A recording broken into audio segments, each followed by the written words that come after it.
I am the POV. I am the POV. I am the POV. I am the POV. I am the POV. I am the POV. It's really hard to say you have a great community if there are lots of people left out of the greatness. I think at the time before the Poverello was created, we were rather indifferent to people who were homeless. I knew there was such a thing as a homeless shelter. I'd never been in one or didn't know anything. I didn't know anything about homelessness at that time. But I was without money, and so I came to the Poverello.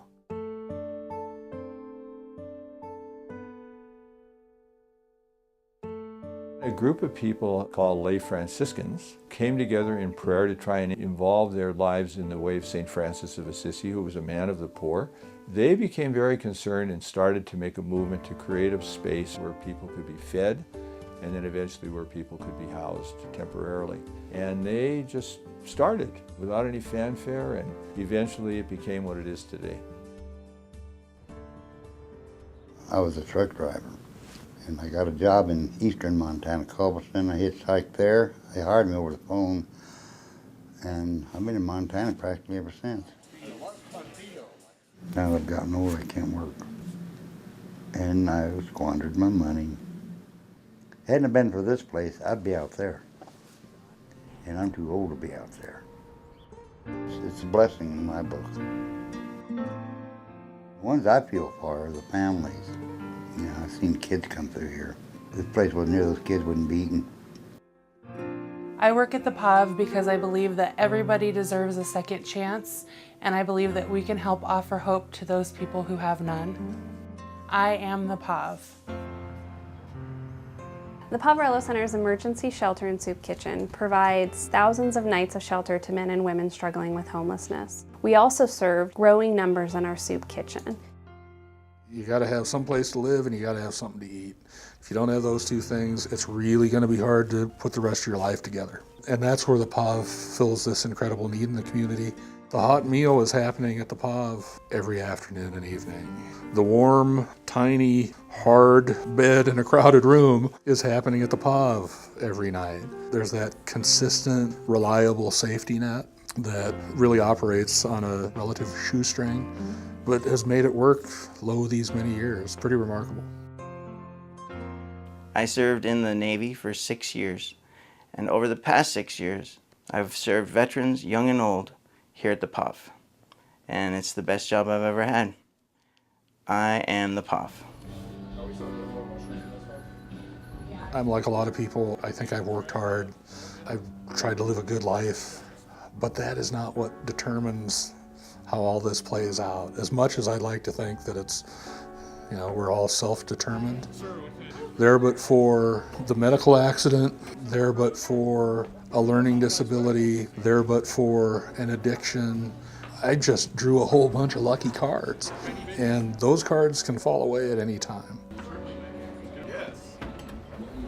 The men and women who find themselves homeless are really as varied as the community that we live in. It could be youth aging out of foster care. It is oftentimes elderly men and women who are struggling to make ends meet on Social Security retirement income. We are seeing more and more first-time homeless, people who have been working until they experienced a layoff or are struggling to find a job in the current job market. 26% of our shelter clientele are veterans of war. We're seeing more and more veterans, young veterans, return from the current conflict with significant issues and struggling to reintegrate back into the community. I'm not a combat veteran. I served during the Cold War. But there's veterans out here who have seen action. They need help. And this is the place here for them to come to get that help if they want it. One of the things that the POV is great at doing is helping everybody, regardless of their circumstances, sort of meeting people where they are and hooking them up with the services that they need to lead a more healthy and self-reliant life. Our homeless outreach teams focus on serving chronically homeless men and women living on the streets. While we know this is a smaller population of individuals experiencing homelessness, it's also a very important population to reach. Our success depends on building positive relationships. But it's not about just handing out material goods. It's about having conversations to get a sense of what these folks' lives are like. And a lot of times, some of the barriers involved in folks being on the streets includes alcoholism, mental illness. Yeah, you know. People oftentimes leave institutions like a state hospital with not a lot of follow-up. I'll catch up with you again, James, okay? And so they're very challenging cases that oftentimes have fallen through the cracks. It's giving us a chance to come in and use our relationships that we've already built so that we can help figure out some better solutions down the road for the people that are on the streets. I'm going to bring him some food today and check in on him, and I'll bring him some food. I think one thing I've seen over the years is that the line separating people who are employed and have health insurance and have their health with people who do not and who are on the street is a very thin line, and it gets thinner all the time. The truth is, people who are homeless, who have chronic illness, die significantly earlier than the rest of us. Partnership Health Center operates a healthcare for the homeless clinic here in the emergency shelter facility. It really allows people to address their chronic health needs. Being able to really help people stabilize their health often involves what it would for any of us, a couple of weeks on bed rest or recovery from a surgery in a supportive, clean environment.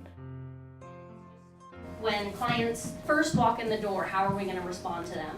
You know, if this is the first time that they are homeless, they're in a state of crisis and they may not be in a place where they're actually ready to go that in depth for an intake and identify what they want or need. Ultimately, people have to be very motivated to move on to the next better possibility in their life, which typically is stable housing and employment. We require people to work hard with the case manager, to set goals and to meet those goals to reside with us. So getting them connected with the community resources is going to be able to help them in the long run rather than just this kind of emergency situation. People who are staying here participate in a chore, they assist in the soup kitchen and with cleaning and maintenance of the facility. That really it's a communal effort every day to serve 350 meals, to open the shelter doors to 100 individuals. And so there's a lot of give and take between residents and between the community. And our goal is to run a facility that's not just beneficial to the clients who access services here, but that provides a benefit to the entire community. I work in the kitchen, and when we put out lunch, I want it to look beautiful. I want it to be a Kodak moment. I'm trying to talk to the residents here doing their chore that that's what I want from them so that they can take personal pride in themselves. They have lost their self-esteem, so many people. And when you're in despair and depression, you can't even come up with an idea as to how to take yourself out of this. Even as we in Missoula work on long-term solutions to homelessness, we will always need a homeless shelter that operates with compassion and courage and high standards. And I think the POV is among the best organizations working on behalf of people most in need. The Poverello Center has been operating out of an old boarding home that was never designed to serve as a homeless shelter and a soup kitchen, and it was especially never designed to serve the numbers that we're serving today. We're serving 100 to 120 men and women per night. Up to 20 of those individuals are sleeping on the floor. We're operating with original plumbing and original wiring, which creates significant safety risks. We really have grown beyond the ability that this facility has to serve the need in Missoula. In order to continue meeting our mission of providing safe, dignified shelter to men and women living in poverty, we need a new facility. The Poverello Center is planning to construct a right-size facility that won't be dramatically larger than the one that we have now, but that will be better designed, that will have safer, more dignified spaces. Semi-private spaces for veterans, much more dignified and safe spaces to women, better supporting people who are in need of medical respite. When you have adequate space, you can do things like help people get their GED, help people learn how to use a computer. So the people who are ready to make change can actually be in a system that's supporting them to make that change. Everything I've seen about the new Poverello plan tells us this will dramatically change this community. Many of us who work at the Poverello Center here do it because it's a calling for us. We come to work every day and we feel privileged to be able to walk alongside people who are experiencing tremendous struggle and who also exhibit inspirational resiliency. I think it provides me amazing perspective on why it is that we all live together on this planet and the responsibility that we have for caring for one another. A great community doesn't exclude some of its citizens by virtue of travail. We take care of one another, and when we do, I think we're at our best. And when we're at our best, we are the POV.